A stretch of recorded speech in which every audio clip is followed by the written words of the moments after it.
Tonight we're going to start off with a very simple start to what we call a foot sweep. Ashi Waza in our terminology. Ashi is foot, Waza is technique, foot technique. This has proven to be quite effective against people who come out in more of a wrestling stance. Okay? Those people that come out and they're bent over and their ass is backwards and their weight's backwards. Same thing in Judo. We get people that do that in Judo too, but they just do it with a grip. You always attack the feet. Get their feet to move. Okay? All right, Dan, please. Let's turn this out. So, match starts, right? Referee says begin or hajime, however we do it.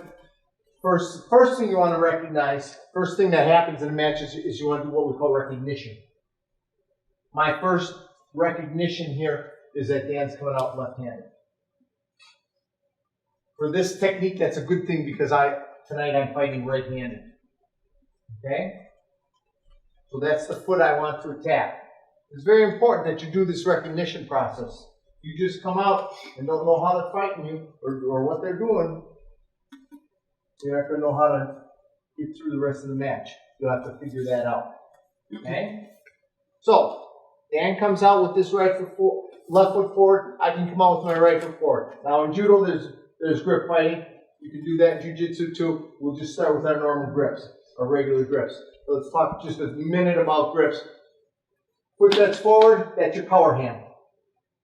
That hand goes on the lapel. It goes over the back. It goes around the waist. So those would be three of the areas that you can use your power hand. The other hand is your control hand. That's what controls him through the gripping process and through the match. That hand comes on the sleeve. Now, Jiu-Jitsu gis are a little tighter, so we can do this a couple ways. In Judo grip, are you able to see it? Okay. In Judo, you grip with these last three fingers. I'm going to grip at the sleeve end, turn it, and push this to the outside. That tightens this up. There's a number of things you can do in Jiu-Jitsu. You can do what we call pistol grip.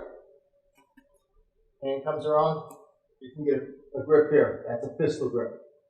You can do what's called a cat's paw, which means you tuck the gi over your fingers and work from there. You can do this all along the gi, all inside out. One of the things that I like to do in gripping is to go right inside, right where this crease is. Stick those fingers in and you can take a grip in there also. Okay? So, however you need to grip that control with your control hand, work that on your grip. Right? Today we're just going to come out and start with the grip. My control hand, I'm fighting righty, he's fighting lefty. I'll be here to start with. Getting a little bit more wrestler stance, please. Alright. When he's like this, it's going to be harder to get the lapel. I'm going to go over his back. Nice place to go over the back is right where the seam is. Get a good grip right on the seam. This will work nice. My elbow will be bent. This grip here, maybe I'll take this grip and come in here, change it to this. You'll notice my posture is a little better than his posture. Weights distribute evenly. My butt's kind of down a little bit. All I'm going to do from here is replace my foot a little bit and cover his foot. That's all I want to do. Just cover his foot.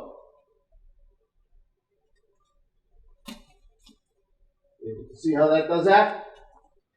Now all I'm going to do is move his center of gravity, which is roughly his belt knot. I'm going to move his center of gravity over his foot by pulling that direction, pulling this direction.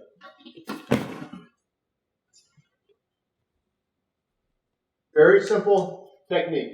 You're here, you work, take that grip. It may take a little bit. That's fine. Work that. Keep the pressure on it. Don't let him step back with it. Just pull him right over it and down he goes. Understand that technique? Questions on this? All right, let's grab a partner. Let's give it a try. Sir?